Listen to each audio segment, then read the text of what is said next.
ನಮಸ್ತೆ.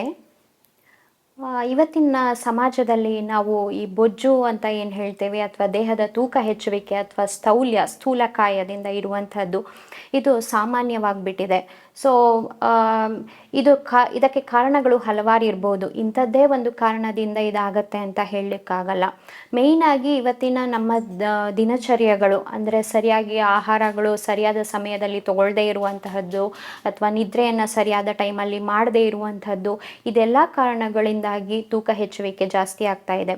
ಅಷ್ಟೇ ಅಲ್ಲದೆ ಮಾನಸಿಕ ಒತ್ತಡ ಕೂಡ ಒಂದು ಕಾರಣ ಆಗಿದೆ. ಸ್ಟ್ರೆಸ್ ಲೆವೆಲ್ ಅಂತ ಏನು ಹೇಳ್ತೀವಿ ನಾವು, ಅದು ಇವತ್ತಿನ ಈ ಸಮಾಜದಲ್ಲಿ ಎಲ್ಲ ವರ್ಗದ ಜನರಲ್ಲೂ, ಸಣ್ಣ ಮಕ್ಕಳಿಂದ ಹಿಡಿದು ವಯಸ್ಕರವರೆಗೂ ಎಲ್ಲ ಜನ್ರೇಷನಲ್ಲಿ ಎಲ್ಲ ವಯಸ್ಸಿನವರಿಗೂ ಒಂದು ಈ ಸ್ಟ್ರೆಸ್ ಲೆವೆಲ್ ಅಥವಾ ಮಾನಸಿಕ ಒತ್ತಡ ಅನ್ನೋದು ತುಂಬಾ ಜಾಸ್ತಿ ಆಗ್ತಾ ಇದೆ.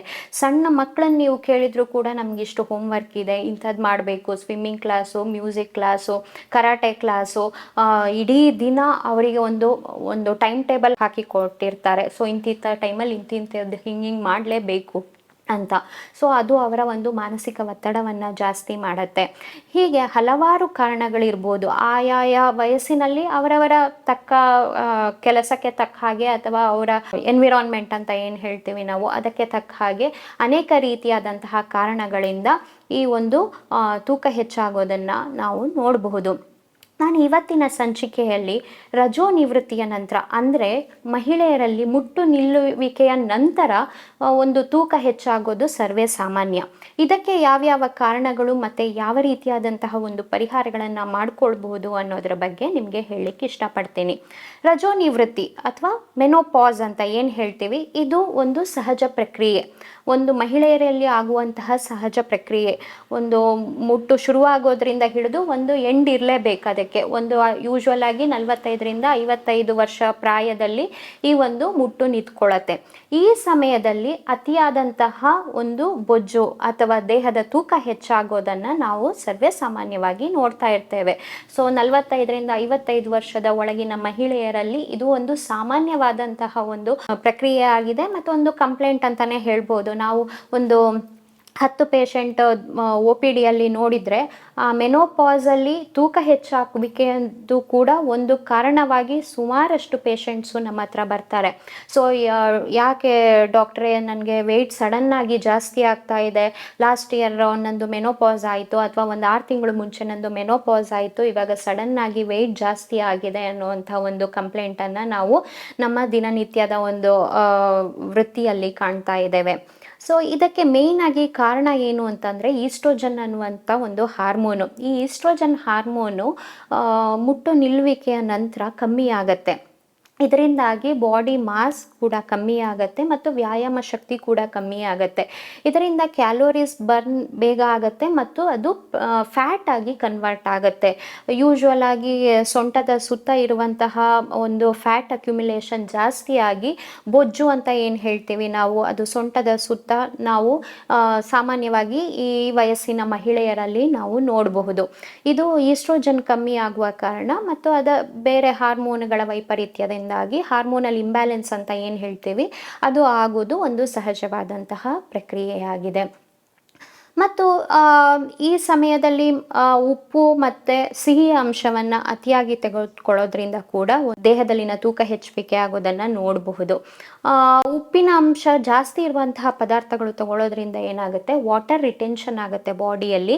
ಇದರಿಂದ ಕೂಡ ದೇಹದ ತೂಕ ಹೆಚ್ಚಾಗುತ್ತೆ. ಮತ್ತು ಪ್ಯಾಕೇಜ್ಡ್ ಅಥವಾ ಪ್ರೋಸೆಸ್ಡ್ ಫುಡ್ ಅಂತ ನಾವೇನು ಹೇಳ್ತೀವಿ, ಅದನ್ನು ಅತಿಯಾಗಿ ಬಳಕೆ ಮಾಡೋದ್ರಿಂದ ಕೂಡ ದೇಹದ ತೂಕ ಹೆಚ್ಚಾಗುತ್ತೆ. ಮತ್ತು ಕಾಫಿ ಟೀಯನ್ನು ಅತಿಯಾಗಿ ಕುಡಿಯುವಂಥದ್ದು ಅಥವಾ ಆಲ್ಕೋಹಾಲ್ ಕನ್ಸಂಪ್ಷನ್ ಮಾಡೋದು. ಸೊ ಪುರುಷರಿಗಿಂತ ನಾವೇನು ಕಮ್ಮಿ ಇದ್ದೀವಿ ಅನ್ನೋ ರೀತಿಯಲ್ಲಿ ಇವತ್ತಿನ ದಿನ ನಾವು ನೋಡಬಹುದು.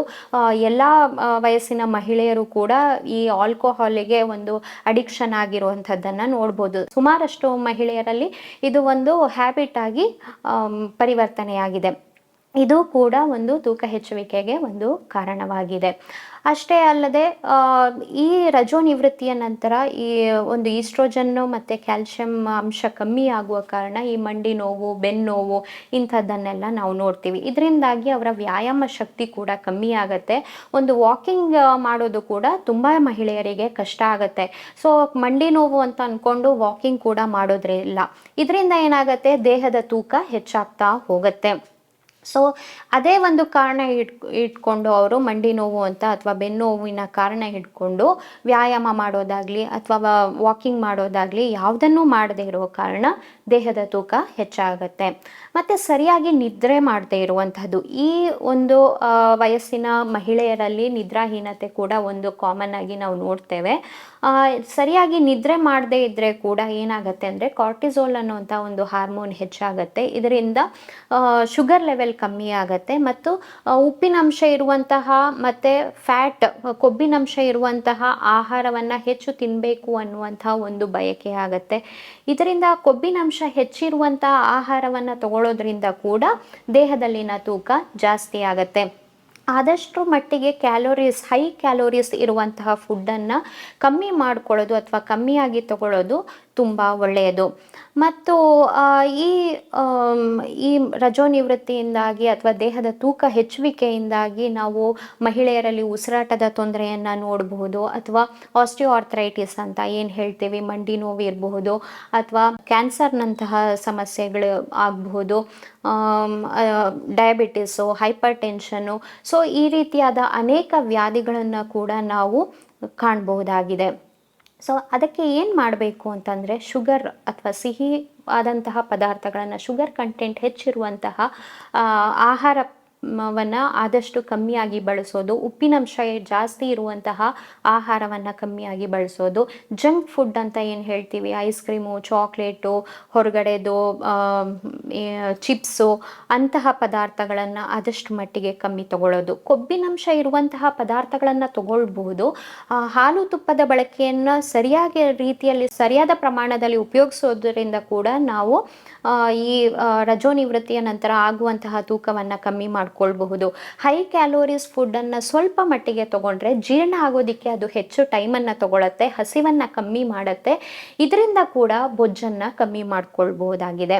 ಮತ್ತು ಹಾಲು ಮತ್ತು ತುಪ್ಪವನ್ನು ತಗೊಳ್ಳೋದು, ತುಂಬ ಜನ ಇದರಿಂದ ವೆಯ್ಟ್ ಗೇಯ್ನ್ ಆಗುತ್ತೆ ಅಂತ ಅಂದ್ಕೊಳ್ತಾರೆ. ಖಂಡಿತ ಅದು ಸುಳ್ಳು. ಹಾಲು ತುಪ್ಪ ತಗೊಳ್ಳೋದ್ರಿಂದ ವೆಯ್ಟ್ ಗೇಯ್ನ್ ಆಗೋದಿಲ್ಲ.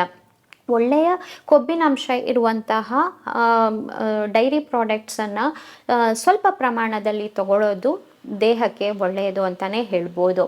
ಮತ್ತು ಫೈಬರ್ ರಿಚ್ ಫುಡ್ ಅಂತ ಏನು ಹೇಳ್ತೀವಿ ನಾವು, ನಾರಿನಾಂಶ ಹೆಚ್ಚಿರುವಂತಹ ಪದಾರ್ಥಗಳನ್ನು, ಸೊಪ್ಪು, ತರಕಾರಿ, ಹಣ್ಣುಗಳನ್ನು ಜಾಸ್ತಿ ಯೂಸ್ ಮಾಡೋದು ಕೂಡ ಒಳ್ಳೆಯದು.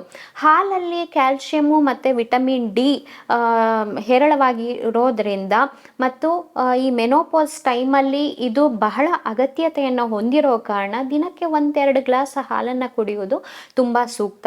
ಮತ್ತು ನೀರನ್ನು ಹೆಚ್ಚಾಗಿ ಕುಡಿಯುವಂಥ ಒಂದು ಅಭ್ಯಾಸವನ್ನು ಮಾಡ್ಕೊಳ್ಬೇಕು. 2-3 ಲೀಟರ್ ಆದರೂ ಮಿನಿಮಮ್ ದಿನಕ್ಕೆ ಒಂದು ನೀರು ಕುಡಿಯುವಂಥ ಅಭ್ಯಾಸವನ್ನು ಮಾಡಿದರೆ ಒಳ್ಳೆಯದು. ವಾರಕ್ಕೆ 1 ಅಥವಾ 2 ದಿನ ಒಂದು ಎಣ್ಣೆ ಸ್ನಾನವನ್ನು ಮಾಡುವಂಥದ್ದು, ಅಥವಾ ವಾರಕ್ಕೊಂದೆರಡು ದಿನ ತಲೆಗೆ ಎಣ್ಣೆ ಹಾಕಿ ಅದನ್ನು ಒಂದು 5 ನಿಮಿಷ ಮಸಾಜ್ ಮಾಡಿ ಒಂದು 2 ಅವರ್ ಬಿಟ್ಟು ಮತ್ತೆ ಸ್ನಾನ ಮಾಡೋದ್ರಿಂದ ನಿದ್ರೆ ಕೂಡ ಚೆನ್ನಾಗಿ ಬರುತ್ತೆ. ಸೊ ನಿದ್ರಾಹೀನತೆಯಿಂದ ಆಗುವಂತಹ ಈ ಸ್ಥೂಲಕಾಯವನ್ನು ಕೂಡ ನಾವು ಅವಾಯ್ಡ್ ಮಾಡಬಹುದು. ಮತ್ತು ಕೆಲವೊಂದು ಪ್ರಾಣಾಯಾಮಗಳು ಮತ್ತು ಯೋಗಾಸನದಿಂದ ಕೂಡ ಈ ಒಂದು ಮುಟ್ಟಿನ ಸಮಯದಲ್ಲಿ ಆಗುವಂತಹ ಬೊಜ್ಜನ್ನು ನಾವು ಕರಗಿಸ್ಲಿಕ್ಕೆ ಸಹಾಯ ಆಗುತ್ತೆ. ಮತ್ಸ್ಯಾಸನ ಇರ್ಬೋದು, ಅಥವಾ ಭುಜಂಗಾಸನ ಇರ್ಬೋದು, ಮಲಾಸನ ಇರಬಹುದು, ತಿಥಿಲಾಸನ ಇರಬಹುದು. ಇಂಥ ಆಸನಗಳನ್ನು ಮಾಡೋದ್ರಿಂದ ಬೊಜ್ಜಿನ ಸಮಸ್ಯೆಯನ್ನು ಪರಿಹಾರ ಮಾಡಿಕೊಳ್ಬಹುದು.